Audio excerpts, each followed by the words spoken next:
Tu penses que le poids d'un électron suffit à le faire tomber? Faux. On va changer les règles du jeu.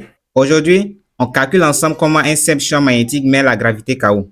Prends ton stylo et on y va pour la résolution. Exercice 2. Des électrons pénètrent dans un champ magnétique B perpendiculaire à V0. 1. Représente sur un schéma le vecteur V0, vecteur B et le vecteur F. 2. Calculer la norme de vecteur F pour V0 égale à 2 17 5 mètres par seconde et B égale à 0,2 Tesla. 3. Comparer F et P. Conclure.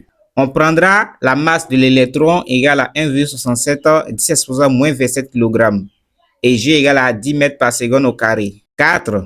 Répondre aux mêmes questions si la particule est un noyau d'hélium de masse M égale à 6,7 17 moins 27 kg. Passons à la résolution. Résolution 1.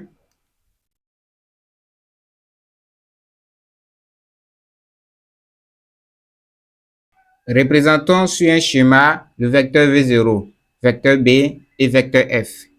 Pour commencer, nous devons choisir une orientation pour le champ magnétique B.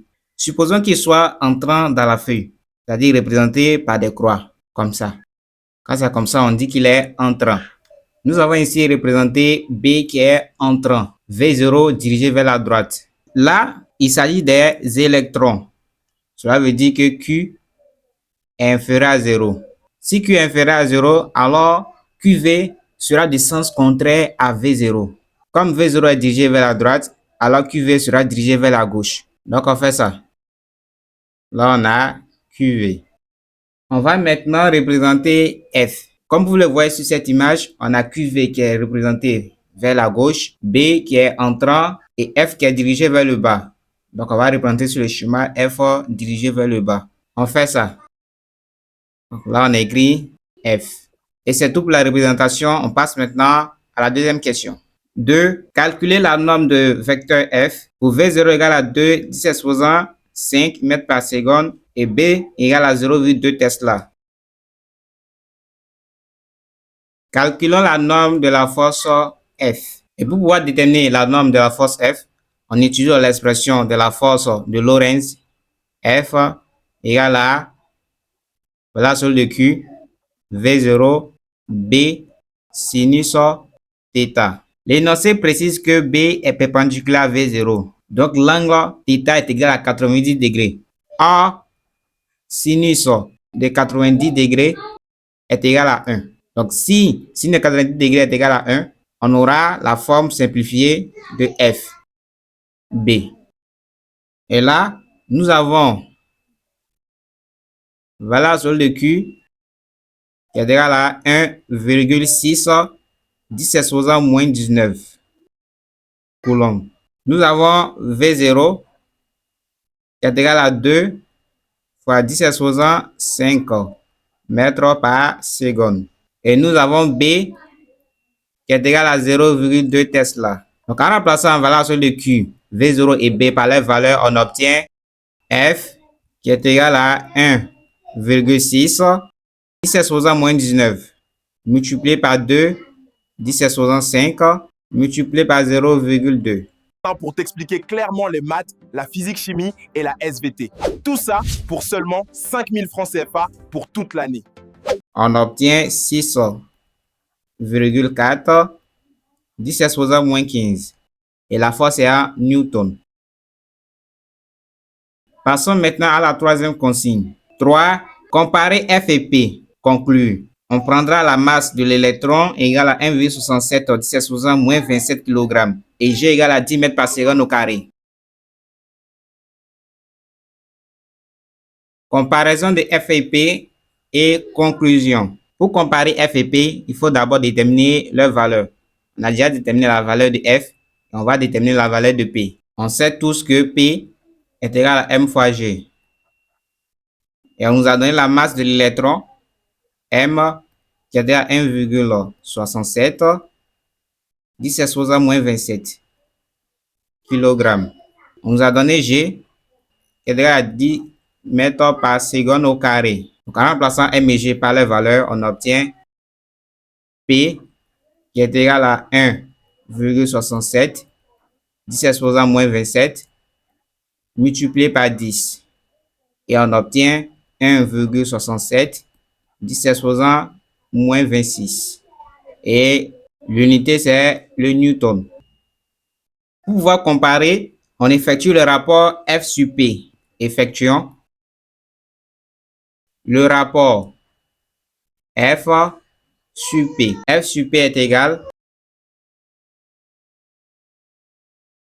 et on obtient 3,8 10 exposant 11. 3,8 10 exposant 11. Pour la conclusion, on dira nous constatons que la force magnétique F est environ, on a trouvé 3,8 10 exposant 11. Donc, on a 380 milliards de fois plus intense. Donc, nous constatons que la force F est environ 380 milliards de fois plus intense que le poids. Et si c'est le cas, on dira que le poids est négligeable devant la force. Le poids est négligeable devant la force F.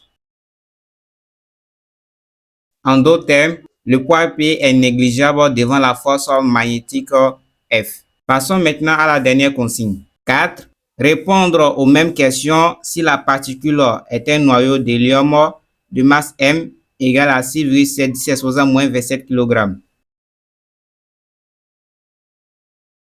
Répondons aux mêmes questions si la particule est un noyau. Nous sommes maintenant au cas du noyau d'hélium. Alors pour ce cas, on reprend la même démarche. Tout d'abord, nouveau schéma.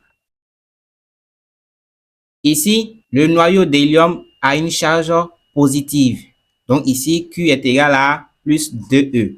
On a Q qui est égal à plus 2E. C'est supérieur à 0. On a le schéma. Là, on a V dirigé à droite, comme on a vu. B qui est entrant. Q est supérieur à 0. Puisque Q est supérieur à 0, alors QV aura le même sens que V. Donc, on aura QV là. Là, on a QV0. Et lorsque vous regardez sur cette image, on a B qui est entrant, QV0 dirigé vers la droite, et on a F qui est dirigé vers le haut. Donc, on va représenter F dirigé vers le haut. On a ça.